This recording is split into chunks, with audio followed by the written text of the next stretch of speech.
بسم الله الرحمن الرحيم صلى الله عليك يا رسول الله وعلى أهل بيتك المظلومين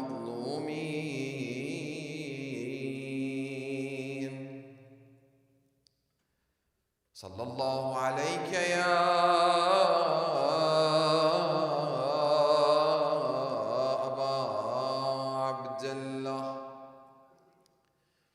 وعلى الأرواح التي حلت بفنائك عليك مني سلام الله أبدا ما بقيت وبقي الليل والنهار ولا جعله الله آخر العهد مني لزيارتكم. Everybody together. Place your hands on your heart. Let us all say salam to Abu Abdullah al-Hussein this night. Assalamu ala al-Hussein. Everybody. Wa ala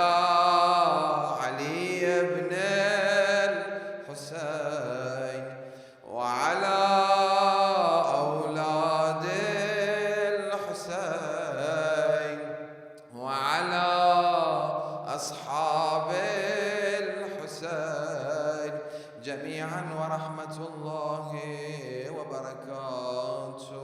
صلوات.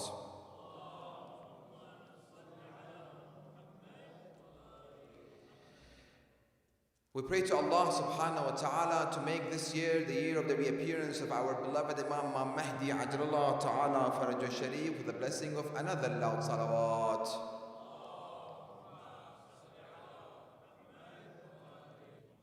We pray to Allah subhanahu wa ta'ala to make us amongst His companions and sincere soldiers with the blessing of another loud salawat.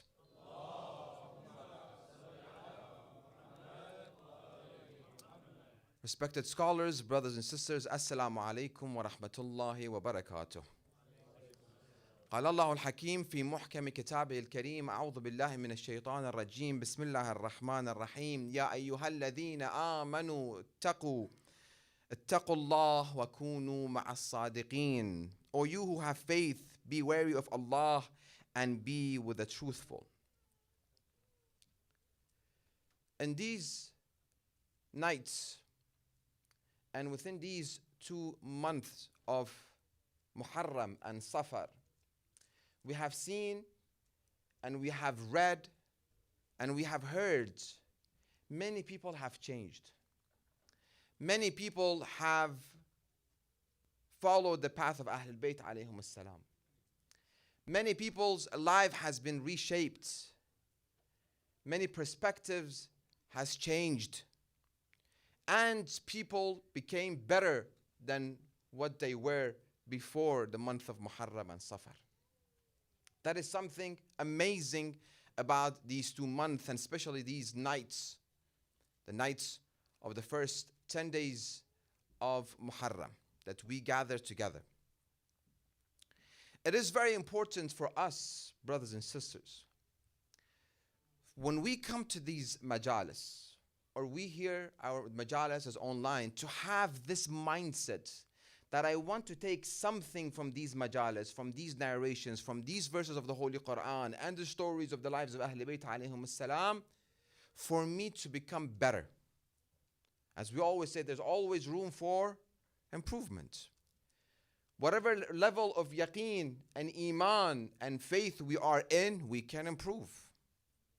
We can go higher and higher and higher. If our demeanor and characteristics and morality is good, we can make it better. If it's better, we can make it best. And we can go higher and higher and higher. So this should be the mindset when we attend. Starting myself, when I prepare this lecture and I come here and it's an honor for me to serve this community, the mindset should be that I need to gain something, to get something to change, rather than only coming here for thawab. Sitting within the majalis of Ahlul Bayt alayhim salam, every minute of it has reward for us, no doubt. Every minute, every second, every inhale and exhale we do within the gatherings of Abu Abdullah al-Hussein alayhi salam, there is a reward for it, no doubt. But we can increase that thawab by us to determine something, to make a decision. That Mustafa, from tonight, after tonight's lecture, whatever you said, you make sure you apply it yourself and you go one level higher. Our lives and what we do and how we live is based on our perspective. It's based on our objective of this life and how and why and what we define our life. Some people define their life and their lifestyle and their objective is to become a millionaire. Money is their objective. Nothing wrong with it. Islam is not against having a good life, becoming a millionaire and billionaire. No, not at all. Some people think that if you want to be really, really religious, you should put financial and money and wealth completely aside and you should be very, very poor, very dirty. No. Islam is not about this. Have a good life. Become a billionaire. We need a lot of billionaires within our community. Work hard, put effort. But make sure you don't forget about your khums and zakat and sadaqah and hajj and your religious obligation. Our objective shapes our lifestyle. What we're trying to become, what we're trying to accomplish, changes our perspective and our lifestyle on a daily basis. That goal, that mission, that vision changes our perspective. For example, I give you a very personal example.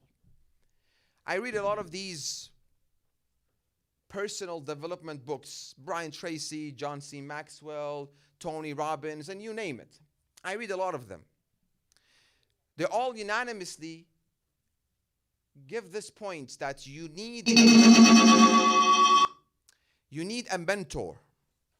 You need to have someone that guides you within your field, that walks you, that guides you step by step toward your mission, toward your vision, toward the goal that you're trying to accomplish. I had someone in mind. He doesn't live in America. He lives in Najaf. Ayatollah, I had in mind that I think that he's the only one that can mentor me because he knows my personality. He lived in the West. He knows English. He sees what I see. And he is hundreds of steps higher than me in education, in knowledge, in wisdom. That was in the back of my mind. So that's an objective. I need a mentor. He used to mentor me here and there over WhatsApp, Skype here or there. But being in close contact with him and meeting him on a daily basis was something that I had in mind. But I never thought of moving to Iraq. I lived in Virginia since 2000 until 2019, more than 19 years. Then an event happened within a matter of, I can tell you, a minute. It didn't take more than a minute. The decision was made that my whole family, we moved from Virginia to Najaf. Last year we did the move. That objective was there. And I told you, the life in Najaf is not easy. The physical life in Iraq is not easy. Right now it's 120 degrees during the daytime. And imagine no electricity for 6 hours. You do the math. But that objective, that mission, that vision, that goal reshaped my personality, my life, and decisions that I make. Even though it's very difficult, by every day I enjoy it. Why? Because it's getting me closer to my objective, to my goal, what I'm trying to accomplish, who I am trying to become. So you see how important it is for us to know what we want to become, who we want to become. If I don't have a goal in mind, I just keep going. It's not a month of joke, but it's good for us to have this joke. It's good for us to understand. A father tells his son, son, study. He was a young kid. Told him, why, Dad? He said, well, you finish elementary. He said, okay. And then? He said, after elementary, you'll go to middle school. And then? He said, after middle school, you go to high school. And then you go to college. And then you become a doctor or an engineer or architect. And then you'll be respected and you have a lot of wealth. And then nothing. That's it. The son said, well, Dad, you want me to go through all of this, then nothing? Well, I'm not going to go to elementary, middle, high school, and nothing. From now, nothing. Why should I go through all the difficulties of math and science and studying and homework and sleepless nights writing articles, then nothing? Well, nothing from now. Why should I go through these difficulties and hardships? Because there was no objective. There was no vision. There was no mission. There was no goal. Unfortunately, the Western society, the Western ideology, which has unfortunately influenced the Eastern ideology, they have reshaped our perspective, objective, what are we trying to accomplish? The goal is all about materialistic lifestyle. Every day, the base of this system is materialistic mindset, consumerism. Just keep buying and buying and buying. My son says, Dad, when they were younger, we were here, you're not paying cash, you're just giving a card. Well, that card is giving you a limit, and they increase the limit, the more you spend, the increase. So you say, okay, I have more limit on my credit card, let me spend more. And I'll pay it. Let me spend more and I'll pay it. Let me spend more. It's all about spending. We had good 64-inch TV. The 74-inch came. Okay, let's buy that. We had a good couch. Let's get better couch. We had a good house. Well, let's remodel it. It's all about spending material. Continues. Again, we clarified ourselves. Islam is not against materialistic life. It's not about against having a good life in this world. رَبَّنَا آتِنَا فِي الدُّنْيَا حَسَنَةً وَفِي الْآخِرَةِ حَسَنَةً. Dunya and akhirah حسنة. But we make sure that doesn't become our objective. That doesn't become our goal that I'm trying to accomplish. What do I see myself in 10, 15 years from now? 5 years. A lot of our youth, a lot of our adults also, not only youth, they don't know what they're trying to accomplish. They don't know where they are heading. They see something here and there. They hear something from here and there. They talk with different people and they make a decision in life. But it is our responsibility as a community, as the religious leaders, as the adults, as the elders, as the youth together, as a community, we come hand in hand together where we are trying to go. What are we trying to achieve? And are we going toward that direction or not? I'll give you another example. In Imam Ali Center, where I was the resident alim in Virginia, we had two goals as a whole center. As the resident alim and the religious leader and the management of the center, we had two goals. Number one, from 2011 until 2018, for 8 years that I was there, number one goal was to unite the Shia. That was our objective. A lot of discussion is there for us to unite with the non-Shia. Well, my objective was first, let us, our own Shia community, unite first. Then we go outside with the non-Shia. If within my household, I have Iraqis, Afghanis, Iranians, Pakistanis, Khojas, everybody introduce themselves based on their nationality, not based on their madhab, well, that's not a unity. But alhamdulillah, I heard that this community is a diverse community. That's a blessing.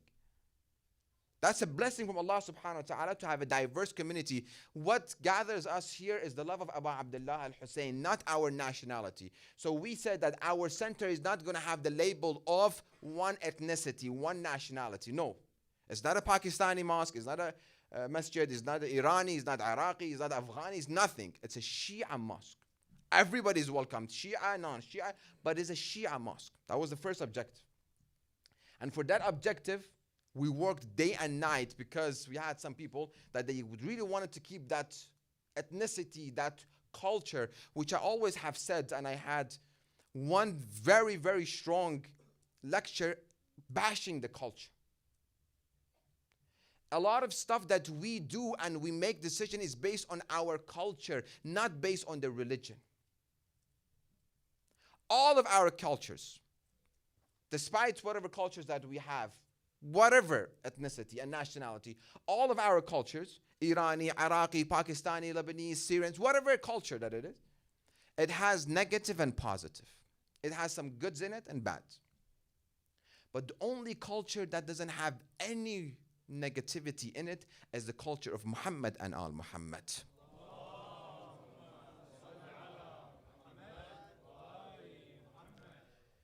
That's the culture that all of us, we should come under. This umbrella of Ahlul Bayt alayhim salam. If we come all of us under, what is culture? Everything that we do, everything that we say, we both in Arabic and Farsi, we say aib. Unfortunately, whatever Islam has said is aib and haram, it's allowed. But when it comes to our culture, well, Sheikh, what people would say about me? Within our culture, the age of marriage is X. Within our culture, mahar or the dowry is X.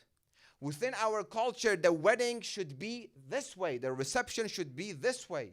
Within our culture, hijab should be this way. Not what Islam and the culture of Ahlul Bayt alayhim salam have said. You see, Iraqi woman wears different hijab than Afghani women, then wear different hijab than Pakistani woman wears different hijab than Lebanese woman wear different hijab. It's the culture, it's not the religion. And the lives of Ahlul Bayt alayhim salam, for all of us, there is a role model. Men and women, young and old, scholar and non-scholar, we have role model within the culture of Ahlul Bayt alayhim salam. But I, Mustafa Akhound, I am so motivated by my culture that I have forgot my religiosity, my religion and the madhab of Ahlul Bayt alayhim salam, because I don't read the ahadith of Ahlul Bayt alayhim salam. I don't know. So when I don't know, what I apply within my family, within my household, will be what I heard from my parents. My parents, they hear it from from their cousins, from their relatives. That becomes our culture. That shapes our culture. So action plan will be, starting tonight, inshallah. Every night we have a couple of action plans. Because it's not only for us coming here, sitting here, just, again, we're getting thawab with every minute of us spending time within the majalis of Abu Abdullah al-Hussein. Rather, no, I, Mustafa Akhound, want to change starting tonight. By the blessing of Abu Abdullah al-Hussein, that he brought me here tonight. Don't think that you came by yourself to this majlis. Nope. It wasn't your decision completely. Invitation comes from Fatima to Zahra salamullah alayha and our beloved Imam Al Mahdi ajalullah ta'ala faraj sharif and Imam Hussein for you to attend the majalis of Abu Abdullah al-Hussein. Don't take it lightly. Know your own value. You have a lot of value in the eyes of Ahlul Bayt alayhim salam that you are sitting listening to the words of Ahlul Bayt and the verses of the Holy Quran. Going back to our topic. Objective. What I'm trying to accomplish within the next 5, 10, or 15 years. Each and every one of us, we have a goal in life. Unfortunately, some people, they don't have a goal at all. They just live day by day. They are waiting for that Friday to come to get the paycheck and to spend it on X, Y, Z and pay the bills. Their objective is every 2 weeks, every month. And they're waiting for the end of the year, for the vacation to come, and they're planning for the vacation, and that becomes their daily routine. Mission, nothing. Goal, nothing. Objective, nothing. It's like that kid. Why should I go through all of this hassle, then nothing? Well, I don't do it from now. Nothing from now. But religion of Islam gives us vision, gives us objective, gives us goal. This is what I want you to be, religion says. What I'm trying to accomplish. So the goal that I think it applies to all of us, despite all of our field of work, our majors, ages, gender, This goal applies to all of us, brothers and sisters, young and old. We all can have this one goal, and every day think about this one goal. Every day, what can I do to get one step closer to this one goal? As the commander of the faithful, Amir al-Mu'mineen Ali ibn Abi Talib alayhi salam states, "Man arada shay'an nalahu aw ba'dahu." If you have a goal in mind and you keep thinking about that goal on a daily basis and you take every day one step toward that goal, you will either achieve it or you would get close to it. Look back into your lives. For those who have passed 30, 40. All of us, we had smaller goals. Well, one goal was for me to buy a car. Well, I worked, I saved, and I bought my dream car. I wanted to buy my dream house. I saved and I worked and I saved and I worked and I borrowed in here and there, and then I bought that dream house. I wanted to lose weight. Well, I had a plan and I exercised and I watched my diet and I lost that weight. I wanted to buy that MK bag, purse, that Louis Vuitton purse. I kept nagging to my husband. I kept nagging and nagging and nagging. I kept telling and telling. And they said, okay, here's your purse. I wanted that PS4 or Xbox One or whatever new technologies there. I kept nagging my father and my parents. They bought it for me. I had a goal, small goal, and I kept thinking about it and I achieved it. I wanted to get raised at my work. I kept showing myself to my boss. They gave me that raise. They increased me. They gave me a higher position. So that was a goal. But the topic of these 10 nights that, again, I have the honor to be amongst you, and I thank Allah subhanahu wa ta'ala for this, is to have this one goal that applies to all of us, again, despite our gender, despite our age, and whatever we're doing in life to provide for our family. This goal applies to us. We can have it, all of us, united. We can have this one goal. And if we come as a community, individuals, we go toward this goal. And as a community, we help one another to this goal. That's the best goal to have in life. That will be the definition. That will be the meaning. That will be رَبَّنَا آتِنَا فِي الدُّنْيَا حَسَنَةً وَفِي الْآخِرَةِ حَسَنَةً. What is this goal? That this goal is not the goal that I have said. This is the goal that Imams of Ahl al-Bayt alayhim salam, Imam al-Sadiq alayhi salam and Imam al-Baqir alayhi salam have set this goal for themselves. There's nothing I came up with it. I have nothing from my own. Everything we have is within the verses of the Holy Quran and the Hadith and the lives of Ahl al-Bayt alayhim salam. Action plan. The first action plan was what? Anybody with us?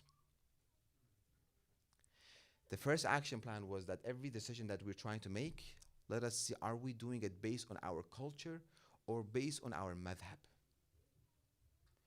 Do I care what people say or do I care what Allah say? Do I care what people say or do I care what Imams of Ahl al-Bayt alayhim salam say? Every decision. Second action plan will be everything that we do and we want to make decisions, it shouldn't come from anyone but Allah and Ahl al-Bayt alayhim salam. أطيعوا Allah, أطيعوا الرسول وأولي الأمر منكم. Obey Allah, Rasulullah, and Ahl al-Bayt alayhim salam. Nothing else. No philosophers, no thinkers, no Western philosophers. No. Allah and Ahl al-Bayt. There is no path to Allah subhanahu wa ta'ala except Ahl al-Bayt. I will repeat. There is no path to Allah subhanahu wa ta'ala except the path of Ahl al-Bayt. We hear this. Unfortunately, I heard it from a scholar, which he attributed this saying to Commander of the Faithful Amir Al Mu'mineen Ali ibn Abi Talib alayhi salam, which is completely false. It's not a hadith. If he would say this hadith during the month of Ramadan while he was fasting, his fast would have invalidated because he attributed lies to Amir Al Mu'mineen Ali ibn Abi Talib alayhi salam. He said there is a hadith, I'm quoting him, that path to Allah subhanahu wa ta'ala is as the amount of people on this earth.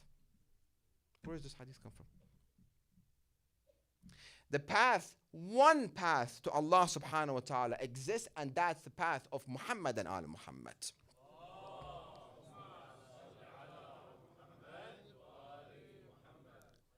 That's only one path. Anybody tells you, well, here, there, only one path. Truth is only one truth. There are not many truths. اهدنا الصراط المستقيم. The right path. Ayatul Kursi we read يخرجهم من الظلمات plural إلى النور. النور, the light. Who said there are many lights? It's only one. So what is this goal? That we are trying that inshallah within these 10 nights, every day take one step getting closer to this very, very crucial, important goal that each and every one of us should not think of anything else but this goal. That Imam Sadiq alayhi salam says, if I lived during the time of the Imam, our Imam Mahdi ajalallah ta'ala farajul sharif, لَخَدَمْتَهُ طُولَ حَيَاتِي.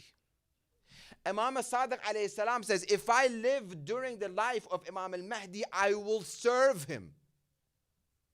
I will serve him my entire life. So the goal will be, how can I become a good soldier of Imam Mahdi ajalallah ta'ala farajul sharif? Doesn't it apply to all of us? When was the last time, Mustafa, you thought about this? When was the last time you thought about your Imam Mustafa? Sheikh, I'm so busy with my life and my bills, there are so many bills to pay. There are so many shows to watch. There are so many articles to write. There are so many hours that I have to put to my job.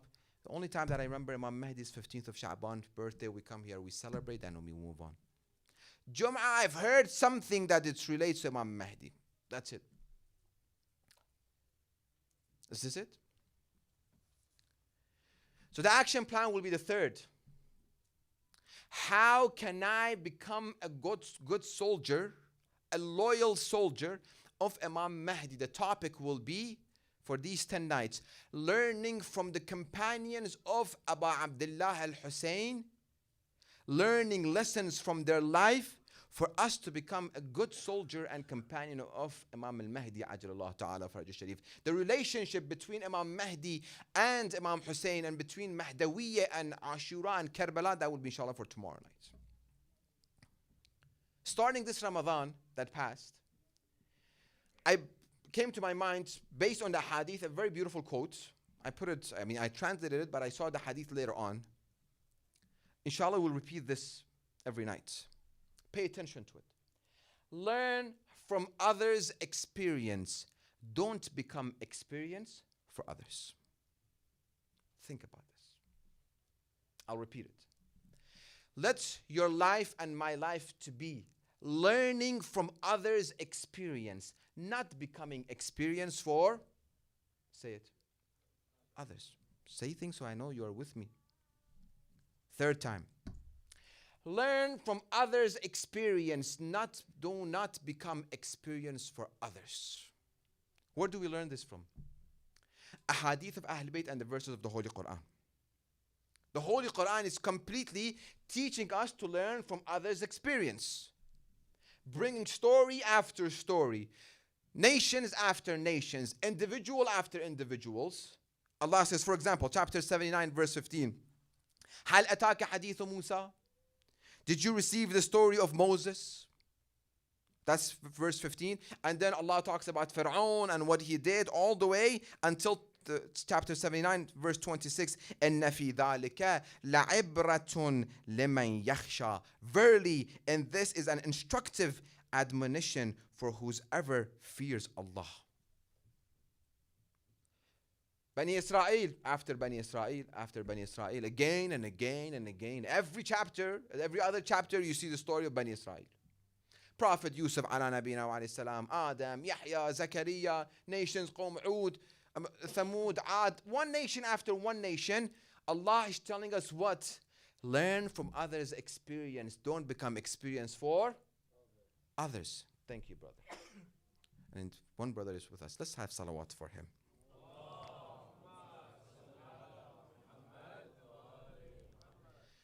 We listen, we sit within our majalis, we read a history book, but we don't analyze it. We don't sit and think about every word that is in this book. In college, in universities, we read, for example, Greek myth, Greek gods. And we go and in the literature class, for example, or English class, we read that one story and we go line by line and we try to analyze it, what this God was trying to do, what was the relationship between this God and the other God, all fiction. But when it comes to me reading Quran, I take the Quran, Bismillah ar-Rahman ar-Rahim, Allahu la ilaha illa huwal hayyul qayyum, la ta'khudhuhu sinatun wa la nawm, lahu ma fis samawati wa ma fil ardi. Alhamdulillah, I read the Quran cover to cover, 1 month of Ramadan. May Allah give me blessings. إن في ذلك لعبرة لمن يخشى. Verily, in this is an instructive admonition for whoever fears Allah subhanahu wa ta'ala. Ahadith of Ahlul Bayt alayhim salam, the lives of Ahlul Bayt alayhim salam, and the verses of the Holy Quran, again is teaching us learn from others and not to become an experience for others. So that's why we have taken the lives of Ansar, of Abu Abdullah al-Hussein. Why Ansar? Why companionship? Why? Before this, events within the history, there are of two kinds. One kind, vain, useless, pointless. We read through them and we just pass by it. Nothing to benefit us. But there are events within history that every second of that event is a lesson. It's very important for us to know of it. For example, Ghadir. For example, Saqifa. For example, Ashura. It's very important for every Muslim to know these three events in detail, from the beginning to the end, without missing one point. Ghadir, Saqifa, Ashura. How much do I know of him? How much information I have about Ghadir? I met a scholar in Iran. He has given more than 1,000 lectures about Ghadir. And he said, I'm still not finished. Ceremony of Ghadir. The last and the longest ceremony given by the prophets. We had, how many prophets we have? Yeah, be with me. 100, don't be shy. 124,000 prophets. From Prophet Adam ala nabina wa alayhi salam all the way to our prophet. The last and the longest sermon given by any prophet is by our prophet was Khutbat al-Ghadir. It takes about 2 hours. Have I read it? Sheikh, do I have time to receive Sermon al-Ghadir? The only thing I need to know, man kuntu mawla fa hadha aliyan mawla. That's only one line of this. 2 hours Rasulullah lectured his last sermon. I, the follower of Rasulullah, haven't read it from the beginning to the end. Saqifa. How much do I know about Saqifa? Sheikh, history, leave it. That was something in the back, in the past. Let us just move forward. Nope. Events within the history, if we look at them with the mindset that I want to learn from every minute of it, it changes my life. Let me give you an example. I used to produce documentaries. I used to write and direct documentaries. One of them was about the life of reverts, those who accepted the path of Ahlul Bayt alayhim salam. I met a lot of them. And it was a very beautiful show. I learned a lot from them. An individual, a sister, a white American sister. I interviewed her more than 8 hours. She talked our tape. I told her, what was that turning point? What was that? This is it. I'm going to follow the path of Ahlul Bayt alayhim salam. I'm going to be Shia. What was that point? What made you to accept the path of Ahlul Bayt alayhim salam? What was it? Look, when we say history is important, it's because of this reason. She said, I was looking through the life of the Prophet. I read and I read and I read. I got to the point that Rasulullah was martyred, shaheed, Never say wafat al-Rasul, shahadat al-Rasul. Rasulullah did not die a normal death. He is a shaheed. We always say within our culture again, wafat al-Rasul. No. Clarification. Shahadat al-Rasul. Rasulullah was murdered. She said Rasulullah is murdered. His head is on the lap of whom? Amir al-Mu'minin Ali ibn Abi Talib alayhi salam. Everyone else dispersed. Everyone else is busy appointing who's Khalifa, who's not Khalifa. She said, when I read this, I saw that in this moment, the most important thing any Muslim can do is to be next to the Holy Prophet. Nothing else in this moment is more important than the Holy Prophet's burial and salah and the ceremony, burial ceremony. Nothing is important. And the one that is only there is Ali ibn Abi Talib alayhi salam. Everyone else is busy doing something else. I found out that Ali ibn Abi Talib is haqq and everyone else is batil. I accepted Ali ibn Abi Talib as my commander of the faithful. One event that we have read many times and we have heard many times, but we just passed by it. Nope. And these nights, we're going to take the lives of the companions of Imam al-Hussein alayhi salam, and we take only a couple of them because we have only 10 nights. And we look some of their sayings, some of their movements, some of their gesture. And we look at it from psychological point of view and social point of view. What we can learn from them, learning from others' experience so we won't become experience for others. Companionship. Why it is important for us to talk about companions, Ansar. The problem is, the reason why, because every leader, every movement, in order to move forward, it needs a leader and a team and companions. Ansar, soldiers. Movement cannot go forward by one individual. The commander of the faithful, Amir al-Mu'mineen, Ali ibn Abi Talib alayhi salam, in Nahj al-Balagha, Sermon 26, after the Khilafah was taken away from him, he says, فَنَظَرْتُ فَإِذَا لَيْسَ لِي مُعِينٌ إِلَّا أَهْلُ بَيْتِ. I looked and found that there is no supporter for me except my family. فَظَنِنْتُ بِهِمْ عَنِ الْمَوْتِ فَأَغْضَيْتُ عَلَى الْغَذَى. So I refrained from thrusting them unto death. Because we have heard, unfortunately, that Amir al-Mu'mineen, after Rasulullah passed away and was murdered, he left everything. He said, okay, you guys want to take the Khilafah? Okay, take it. Nope. Do you know that Amir al-Mu'mineen, by the command of Rasulullah, he was ordered, "O Ali, after me, this and this and this and this will happen to you. If you have 40 soldiers," how many? Alhamdulillah, some people with us. How many? If you have 40 soldiers, fight. If you don't have 40 soldiers, do not fight. So for 3 nights, Amir al-Mu'mineen, Ali ibn Abi Talib alayhi salam, he brought Fatima al-Zahra salamullah alayha on a ride. They would go to different houses of Ansar and Muhajirin. Assalamu alaikum, alaikum assalam. Who is it? Ali ibn Abi Talib and Fatima al-Zahra. Yes, how can I help you? Have you forgotten Ghadir? No, I have not forgotten Ghadir. Well, you did not pledge allegiance. You went and pledged allegiance with other people. Well, excuses where I've always said, all of us, brothers and sisters, we all have one PhD. All of us, we have PhD in excuses. All of us, unanimously. As soon as something comes, we bring the best excuses. Oh, this happened, my wife was sick, and this. Imam said, okay, if you want to aid me tomorrow, shave your head, wear your kafan, come with your sword to this X place, so I know I have 40 soldiers, I can take the Khilafah back. For himself, no. For you and I. Tomorrow morning comes, Salman, Meghdad, only 2-3 people come.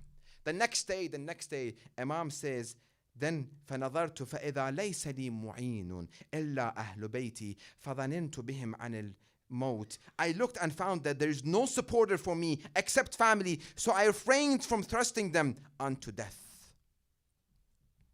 Even the commander of the faithful, Amir al-Mu'mineen, Ali ibn Abi Talib alayhi salam, he says, I don't have a supporter, I'll sit home for 25 years.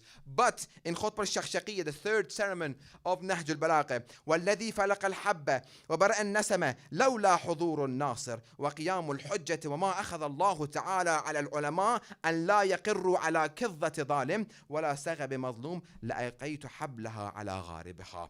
Behold, by him who split the grain and created living beings, if people had not come to me and supporters had not exhausted the argument, I would have left this. Why with Khilafah? Khilafah to me, that in my view, this world of yours is not better than the sneezing of a goat. Don't think I need Khilafah. Don't think I need the leadership. No. What is Khilafah to me? I am Khalifatullah. People accept it or don't accept me. I am Khalifatullah on earth. People don't come to me. People don't aid me. I am Khalifatullah, even though I sit at home 25 years. And I have to accept one, the first, and the second, and the third. I was patient while speck in my eyes and a bone in my throat. I know, mashallah, you are very educated within a religion. You see where I'm going with this. Imam Ali didn't have Ansar.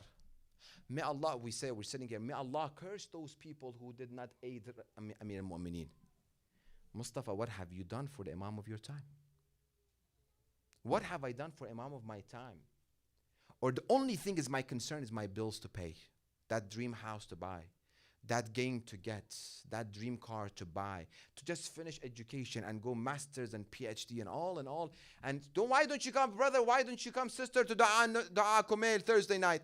Sheikh, I have studies. Excuses. Sheikh, are you against studying? God forbid. قال رسول الله طلب العلم فريضة على كل مؤمن ومؤمنة على كل مسلم ومسلمة. Gaining knowledge is obligatory. But if I plan my day accordingly, I can come to majalis, I can do my dua and nutbah, I can do my dua kumail, and I can study also. Imam Ali didn't have companions. Imam Hassan, people came to Imam Hassan al-Mujtaba alayhi salam, oh Imam, why don't you stand against Muawiyah? Why don't you fight against him? Imam says, قال والله ما سلمت الأمر إليه إلا أني لم أجد أنصارا ولو وجدت أنصارا لقاتلته ليلي ونهاري. Wallah, Imams of Ahlul Bayt alayhim salam don't swear easily. Unfortunately, within some culture, every 5 words, 10 of them is Wallah. Wallah, I did this. Wallah, I did this. Wallah, barahit. Wallah, Wallah. No. Imams of Ahlul Bayt alayhim salam, when they use Wallah, there's a reason behind it.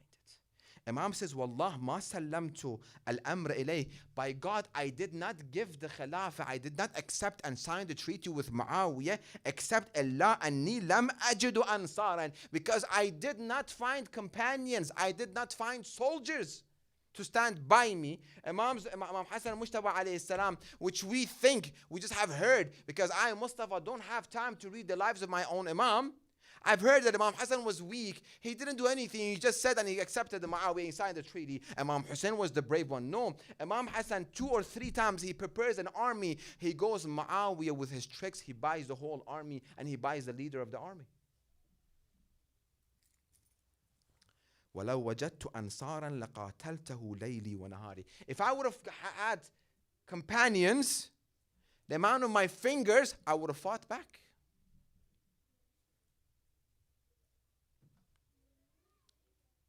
Everybody needs soldiers. Imam al-Baqir alayhi salam, Imam al-Sadiq alayhi salam, they came to him and they told him, Imam, this is the time. Bani Umayyah are fighting with Bani Abbas. This is the time for you to raise. Imam say, you think I have companions? You think I have soldiers? They said, of course, we're all ready for you. He said, really, you are ready? He said, yes, I'm really ready. The individual was sitting. Imam said, go sit in the oven. There was an oven, a burning oven. He said, Imam, we are ready to fight. Imam said, you are ready to fight? Go to this oven. I have PhD in excuses. Imam said, sit. Abd, one of Imam's servant, walked in. An Abd, he walked in. Imam told him, go sit in the oven. Salamu alaikum, sam'an wa ta'atan. He took his slippers, put it under his arm. He opened the oven. He sat in the burning oven and he closed the lid and he said, Imam continued the discussion with this individual who claimed, Imam, we are ready for war. We are ready to take the Khilafah back. After a period of time, this person thought that, okay, this person is ash. Let's start a burial ceremony. Inna lillahi wa inna ilayhi raji'un. Imam tells him, leave. He opens the lid. He comes out. He removes the dust. He wears slippers. Ma'a salama. He leaves the house. Imam says, how many people are like this within you? He said, Imam, none. Imam told him to another individual, if I had the amount of these goats, if I had soldiers, I would have fought back. Imam al-Baqir, Imam Salih alayhi salam, they counted there were 17 people. Imams didn't have 17 people. The only Imam that people wrote, Imam, come, we will aid you. 18,000 letters. Some of the letters were signed by more than one individual. 18,000 letters reached Imam Hussein alayhi salam that, Imam, come, we are ready to fight against Yazid. We are tired of this disgusted individual. Imam accepted it. He started. He came. Sent Muslim ibn Aqil. 18,000 people pledged allegiance with Muslim ibn Aqil. At the beginning of Salah, 18,000 people behind him. By the Salat of Isha, handful of people. He came to alleys of Kufa. Those handful of people also gone. Allahumma ajjal walika al-faraj. Allah, why don't you send Imam Mahdi for us? I'm ready. Am I ready? What is my objective in life? So the goal is what I can learn from the companions of Imam al-Hussein alayhi salam, that Imam says, Inni la a'lam. I don't know any companions better than these people that I have.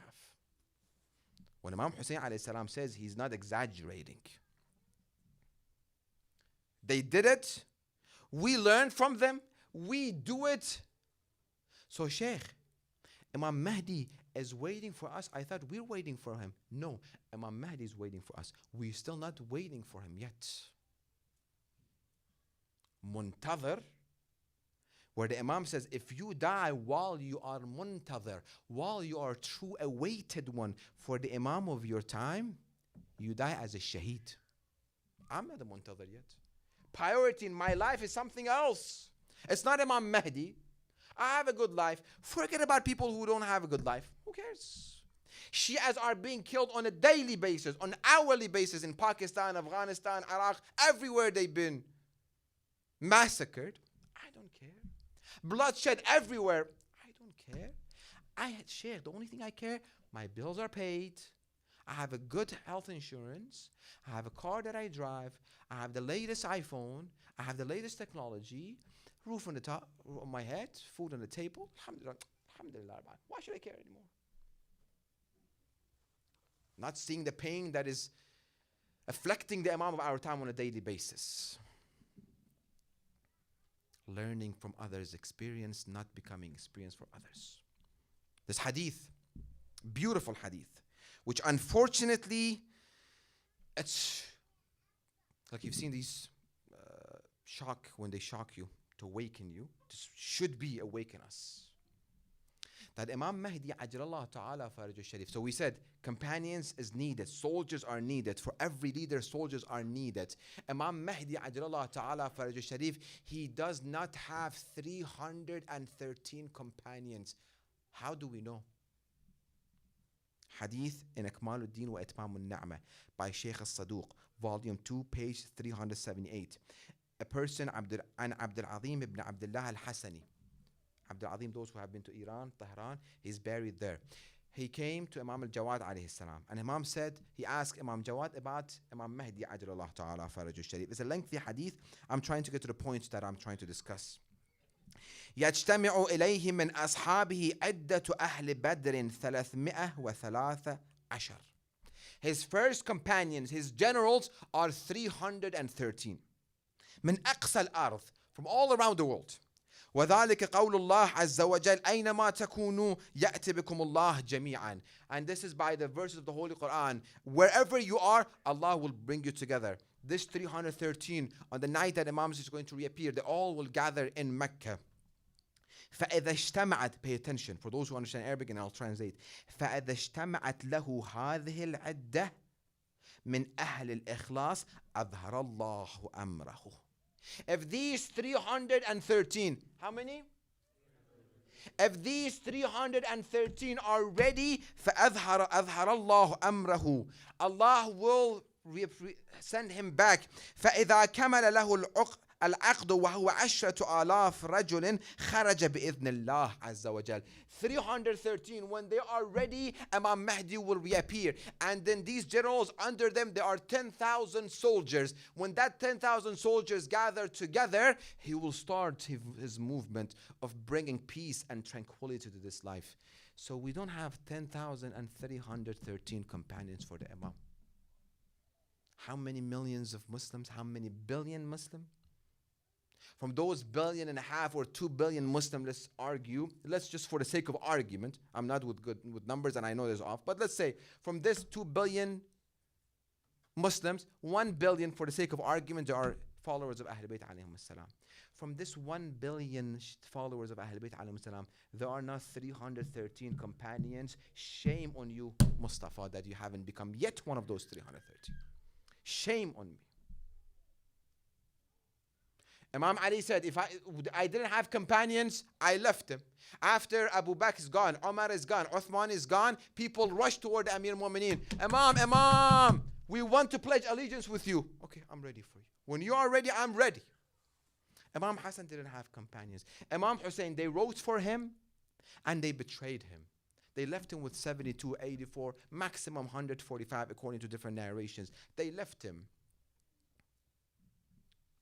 What have I done for the Imam of my time?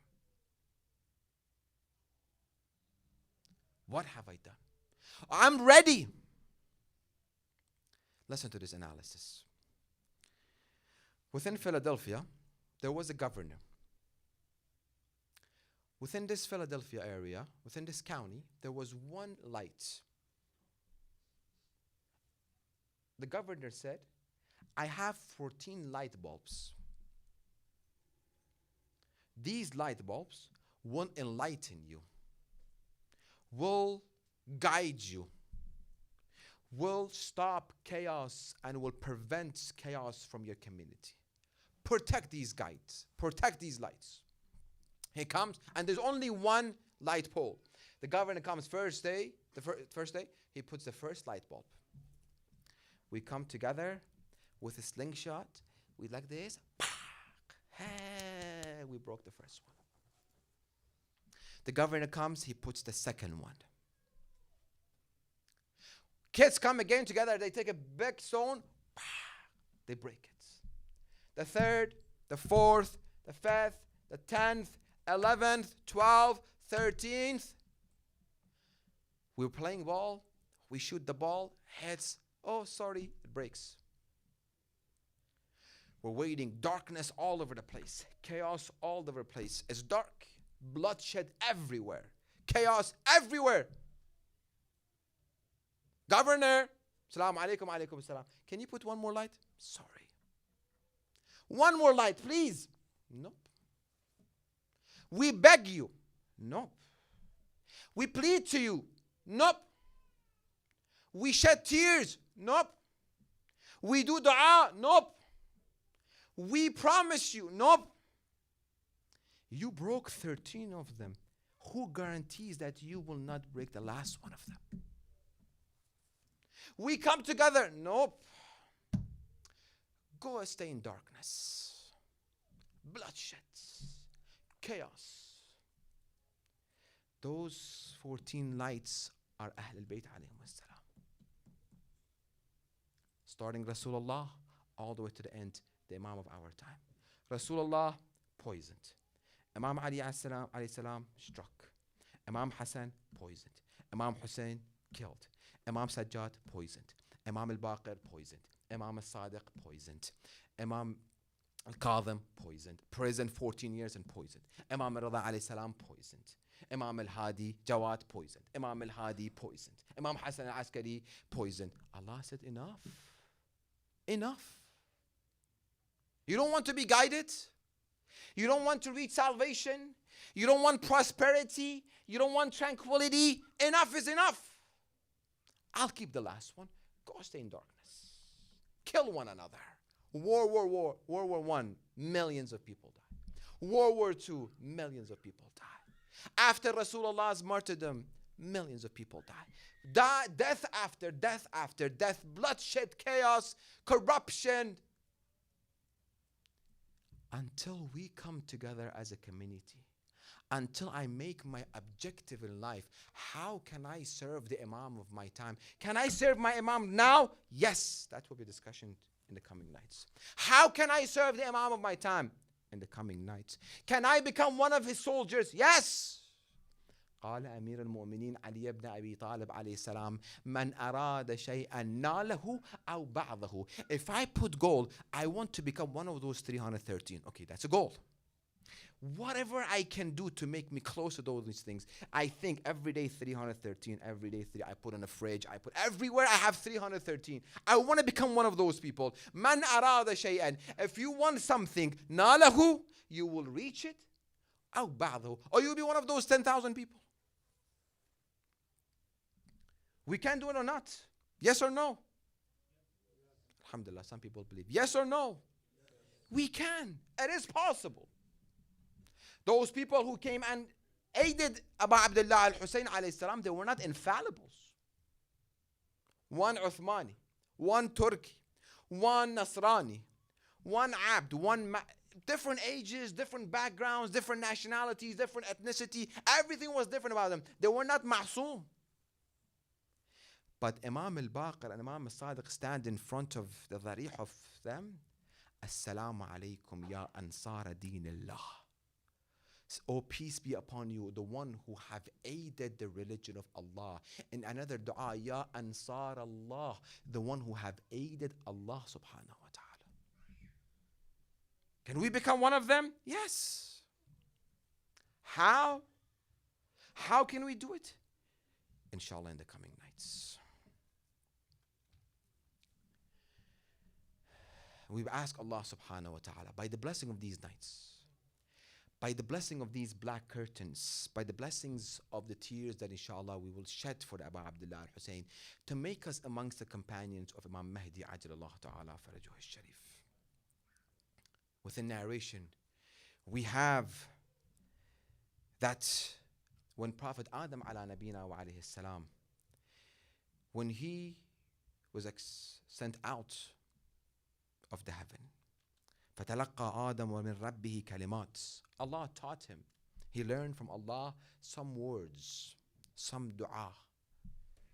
And he asked Allah subhanahu wa ta'ala by this dua to forgive him.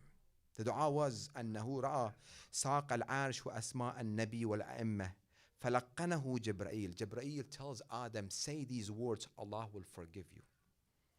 O Adam, say, يا حميد بحق محمد, يا عالي بحق علي, يا فاطر بحق فاطمة, يا محسن بحق الحسن والحسين ومنك الإحسان فلما ذكر الحسين.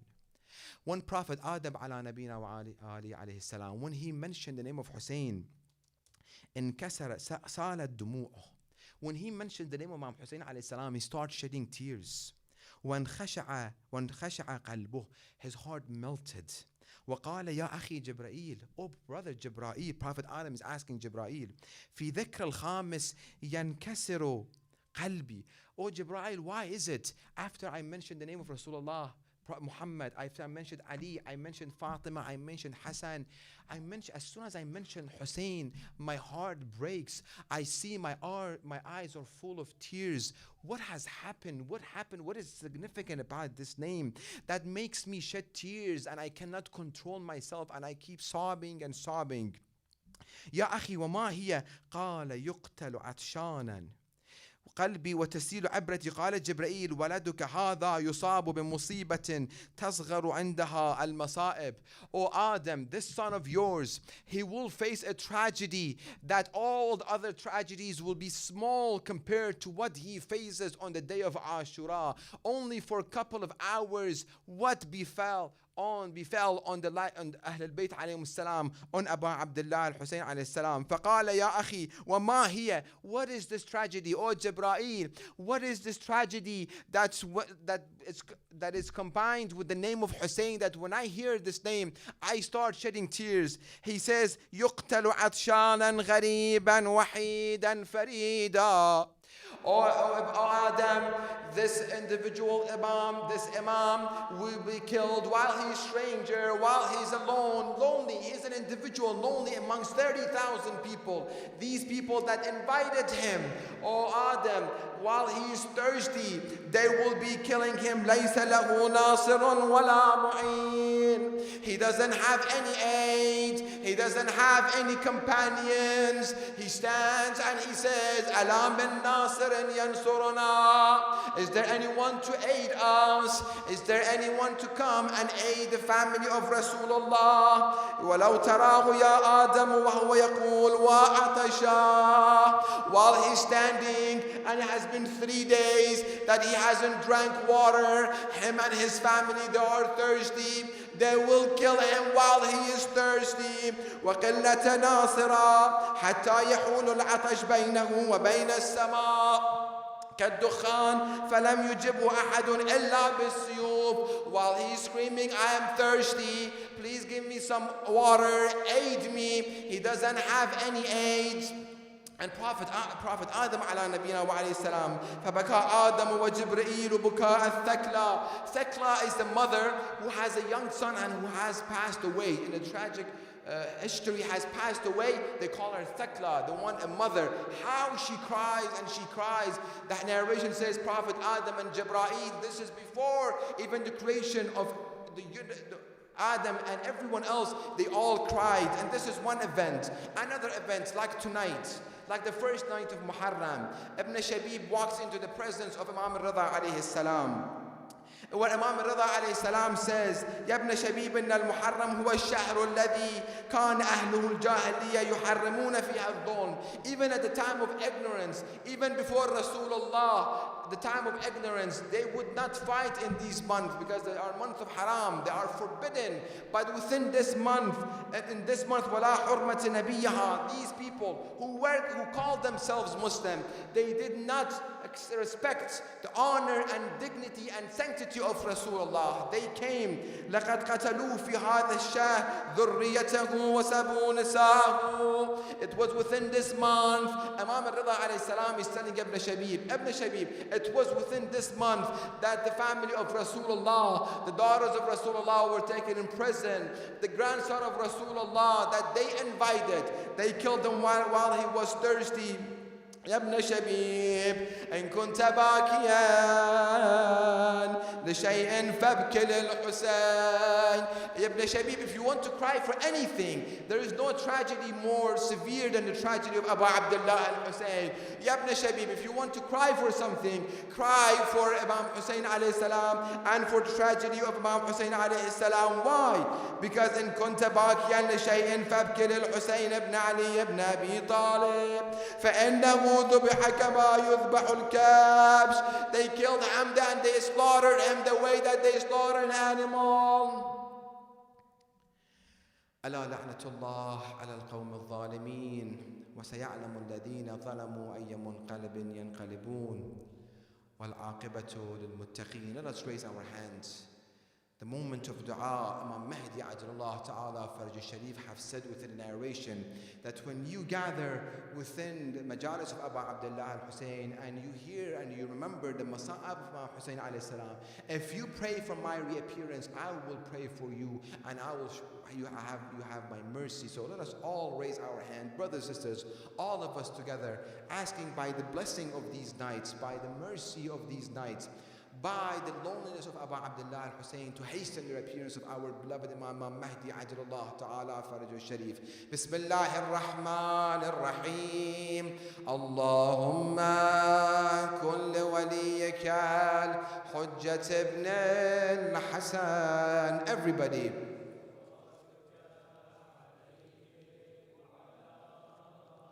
ما شاء الله. Louder. في هذه الساعة وفي كل.